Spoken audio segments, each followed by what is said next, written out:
Muy buenas noches con todos. En esta oportunidad voy a dar lo que es un alcance sobre la definición del acto jurídico y también sus aspectos característicos. Bien, tenemos dos definiciones. La primera es por un jurista español, García de Enterría, la cual nos dice que el acto administrativo va a ser la declaración de voluntad, de juicio, de conocimiento, de deseo, que va a ser realizada por la administración en ejercicio de una potestad administrativa distinta a la reglamentaria.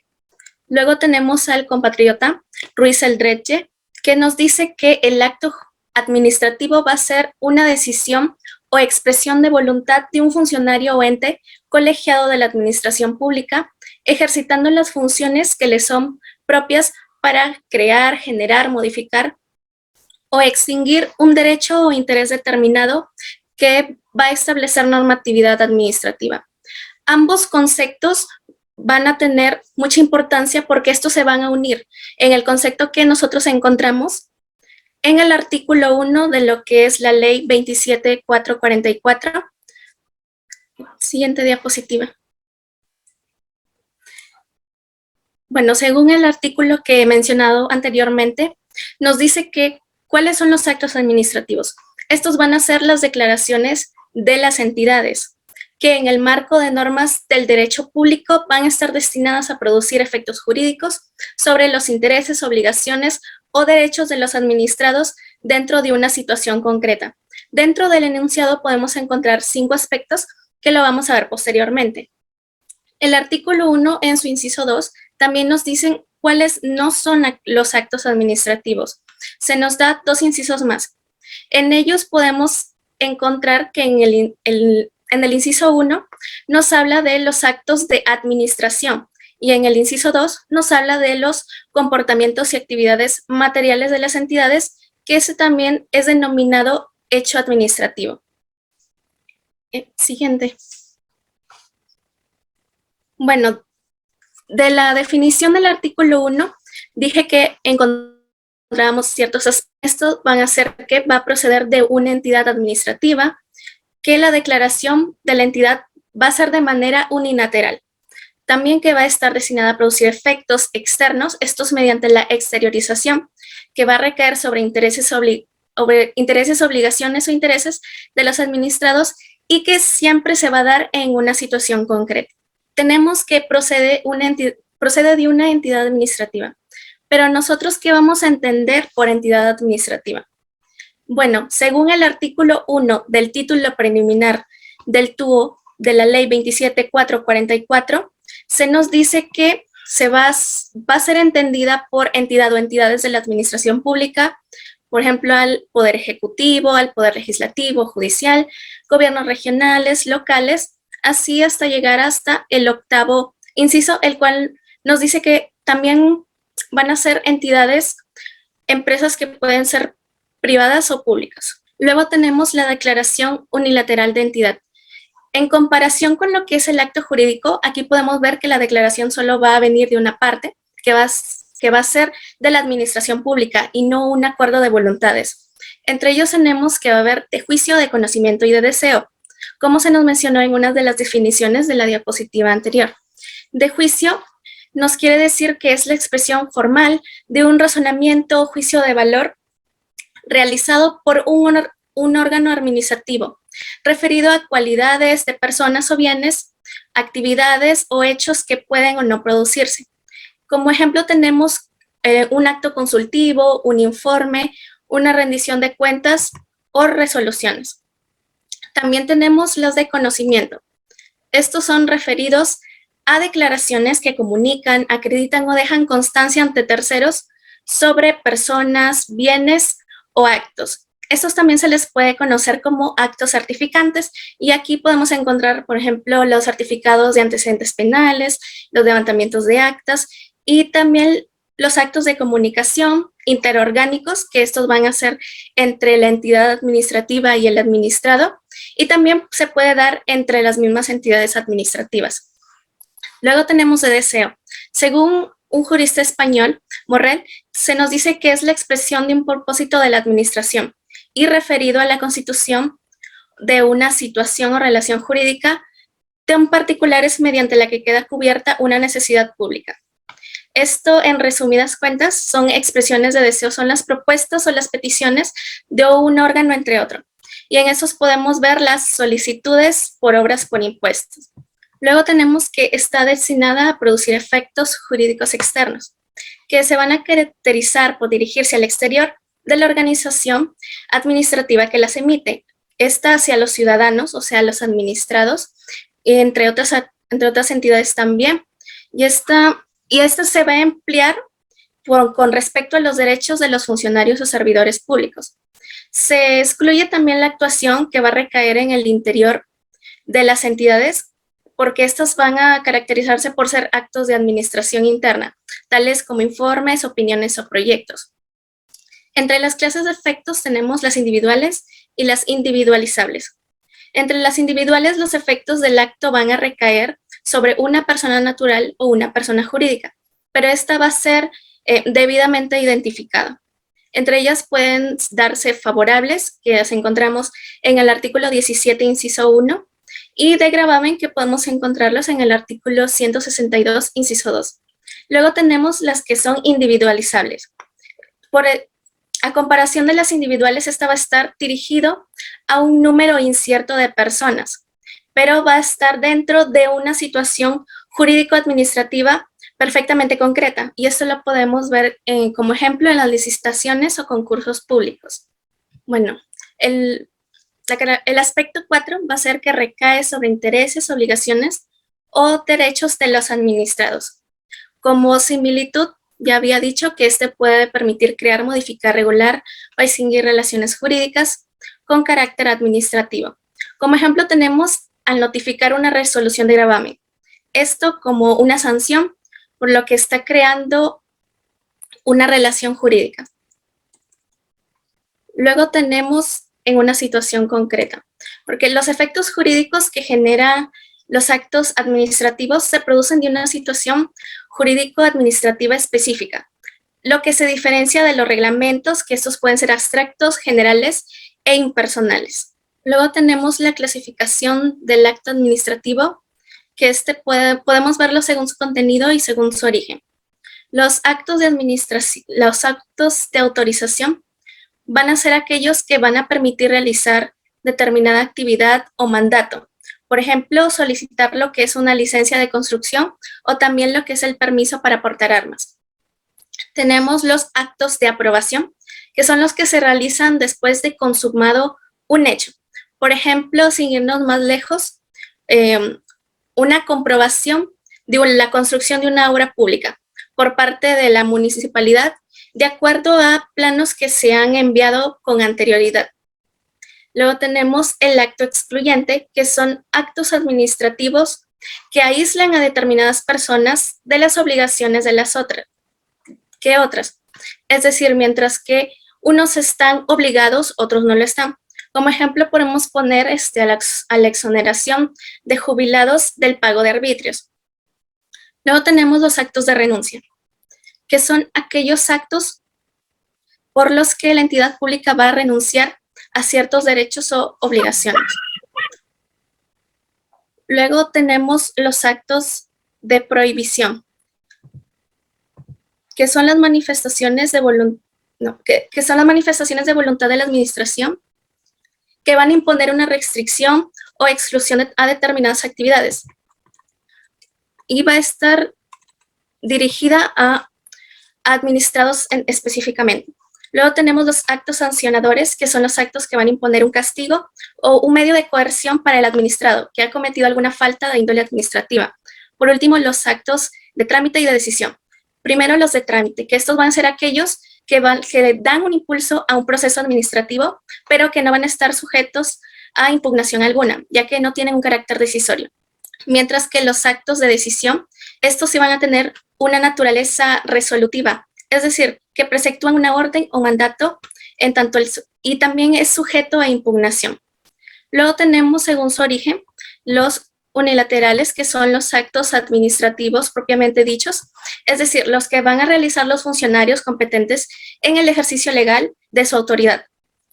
En los bilaterales esta va a ser una excepción, que estos también podemos encontrarlo como otra manifestación en el derecho administrativo, los cuales son los contratos administrativos, que en estos van a participar dos partes. La primera parte va a ser el Estado por intermediario de un funcionario competente y debidamente autorizado, y la otra parte va a estar conformada por unos más particulares, pero este contrato va a tener ciertas particularidades porque va a tener ciertos requisitos y va a contener formalidades específicas que en él se van a establecer de manera mutua lo que son deberes y obligaciones en armonía con las disposiciones legales sobre la contratación. Siguiendo con la exposición, ya teniendo conocimiento de lo que significa acto administrativo, pasamos a los requisitos de validez o elementos esenciales.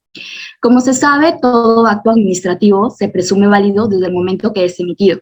En tal sentido, la autoridad administrativa emisora no requiere acreditar, no declarar la validez, ya que éste se mantiene hasta donde se declare su nulidad en sede administrativa o en sede judicial.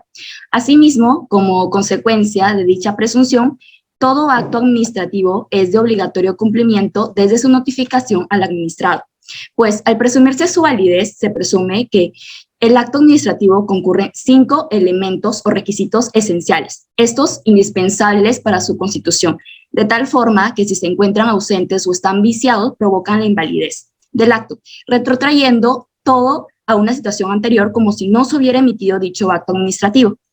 También se los conoce como requisitos de validez. Al respecto, nuestro ordenamiento identifica 5 elementos o requisitos de validez del acto administrativo. Ellos son la competencia, el objeto o contenido, finalidad pública, motivación y procedimiento regular. En la siguiente diapositiva se podrá apreciar la competencia administrativa. El artículo 3 de la Ley 27444 establece los requisitos de validez del acto administrativo, definiendo la competencia administrativa como la facultad que expresa que tienen las entidades administrativas para actuar en razón del lugar, territorio, materia, grado, cuantía, tiempo y en caso de órganos colegiados conformados por una pluralidad de personas, como por ejemplo los tribunales administrativos, los cuales deben cumplir los requisitos de sesión, quórum y deliberación indispensables para su emisión. También se puede definir como la esfera de atribuciones o facultades que determina el ordenamiento jurídico a los órganos o entes de la administración, el cual es representado por un funcionario que debe tener dicha competencia. Existen criterios para determinar la competencia, los cuales son la materia, que son según las actividades que legítimamente puede realizar el órgano administrativo. El lugar, que es aquel ámbito espacial en el cual es legítimo el ejercicio de la función del órgano administrativo. Como grado, se hace referencia a la posición que ocupa un órgano dentro de la ordenación jerárquica de la administración, y como tiempo, aquel periodo que es legítimo para el ejercicio de la función del órgano, ya sea permanente o por un lapso determinado. En la siguiente diapositiva encontramos el segundo elemento esencial, que es el objeto o contenido, el cual hace referencia a que todos los actos deben estar arreglados a derecho, es decir, su contenido se ajustará a lo dispuesto por el ordenamiento, debiendo ser lícito, preciso, posible, física y jurídicamente, y comprender las cuestiones surgidas de la motivación. Además, constituye la materia o contenido sobre el cual se declara, es decir, es aquello que decide, declara o certifica la autoridad, lo cual resulta indispensable a fin de que pueda determinarse con claridad los efectos jurídicos del acto. Por otro lado, debe comprender todas las cuestiones de hecho y de derecho planteados por los administrados, pudiendo involucrar otras no propuestas por estos que hayan sido apreciadas de oficio. El tercer elemento es la finalidad pública. Todo acto administrativo debe tener un fin cierto y determinado que justifique la actividad pública. El fin del derecho administrativo, como se sabe, es el interés público concreto. Entonces, sin poder perseguirse encubrimiento de otros fines públicos o privados, distintos a lo que justifiquen el acto. Dicha finalidad pública su cumplimiento se manifiesta en los siguientes supuestos, como es perseguir una finalidad personal del funcionario, perseguir una finalidad distinta a favor de la administración, perseguir cualquier finalidad en favor de un tercero particular o otro funcionario o grupo de poder. La motivación. El acto administrativo debe estar debidamente sustentado en proporción al contenido y conforme al ordenamiento jurídico.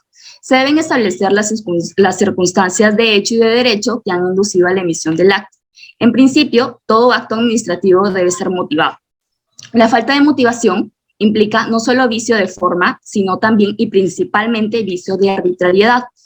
Todo acto administrativo tiene que tener una razón para ser emitido, un motivo expresado en forma concreta, porque la administración no puede obrar arbitrariamente.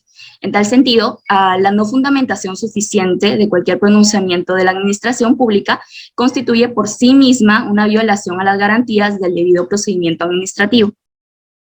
El procedimiento regula. Antes de su emisión, el acto debe ser conformado mediante el cumplimiento del procedimiento administrativo previsto para su generación, lo cual tiene como finalidad, la finalidad de este quinto elemento es constituir una garantía para el administrado, porque conocerá de antemano cómo se desarrolla el procedimiento, así como reconocer y encauzar sus derechos protegidos. Asimismo, es un instrumento para la entidad administrativa que le permitirá satisfacer las necesidades de los administrados y al mismo tiempo poder actuar en defensa del interés público. Los elementos accesorios o no esenciales. Se considera elementos accesorios o no esenciales a aquellos que, estando presentes en el acto administrativo, su ausencia no conlleva la invalidez de dicho acto. Entre ellos tenemos la forma, que es la que otorga garantía a los derechos de los administrados como a la legalidad que debe existir en la actividad administrativa. De acuerdo al artículo 4 de la Ley 27444, el acto administrativo debe ser escrito, debe tener fecha y firmado por la autoridad emisora. De la misma forma, la citada norma establece que cuando el acto es producido mediante sistemas automatizados, debe garantizarse al administrado conocer el nombre y cargo de la autoridad que lo expide. El segundo elemento es la modalidad, que según el artículo 2 de la Ley 27444 establece que cuando una ley lo autorice, la autoridad mediante decisión expresa puede someter el acto administrativo a condición, término o modo, siempre que dichos elementos incorporables al acto sean compatibles con el ordenamiento legal o cuando se trate de asegurar con ellos el cumplimiento del fin público que persigue el acto. Para ello se debe entender el término, la condición y el modo. El término determina un periodo en que el acto empiece o termina de producir efectos jurídicos. La condición es el acontecimiento futuro e incierto, ya que puede suceder o no, que tiene por efecto subordinar el nacimiento o la extinción del acto administrativo a que cumpla dicha condición. El modo, por otra parte, es la obligación o carga que debe cumplir el administrado. Las características. La primera característica es la legitimidad, que denominada también como presunción de validez, por la cual, como ya se ha mencionado, se le otorga al acto administrativo una presunción legal iuris tantum respecto a que se presume que el acto administrativo es emitido conforme a derecho, respetando el ordenamiento jurídico vigente, en tanto su nulidad no haya sido declarada por autoridad competente, sea en sede administrativa o judicial. La segunda característica es la ejecutividad, que es aquel atributo que posee el acto administrativo emitido válidamente para producir por sí mismo todos sus efectos jurídicos. Dicho de otra manera, consiste en la virtud del acto administrativo para lograr el objetivo por el cual fue emitido. La ejecutoriedad consiste en la posibilidad de la administración pública de hacer efectivos los efectos del acto administrativo sin necesidad de que éste tenga que recurrir a otra entidad con la finalidad de que la misma ratifique o haga efectivo el acto. Ello proviene del llamado privilegio de decisión ejecutoria e implica que el acto administrativo sea ejecutado aún contra la voluntad de su destinatario. Según el artículo 204 de la Ley 27444, el acto administrativo pierde ejecutoriedad en los siguientes supuestos: por suspensión provisional conforme a ley, cuando transcurridos 2 años de adquirida firmeza, la administración no ha iniciado los actos que le competen para ejecutarlos. Y como tercer supuesto, cuando se cumplen la condición resolutiva a que estaban sujetos de acuerdo a ley. La impugnabilidad significa que al producir efectos jurídicos sobre el administrado, el acto administrativo es susceptible de ser cuestionado por este último mediante la formulación de recursos administrativos en ejercicio de su derecho de contradicción. La irrevocabilidad, como regla general, se tiene que los actos administrativos son irrevocables a partir de su emisión y en el caso que favorezca al administrado, en consecuencia, no pueden ser modificados, sustituidos o revocados de oficio, sea por razones de oportunidad, mérito o conveniencia por parte de quien lo emitió. Gracias.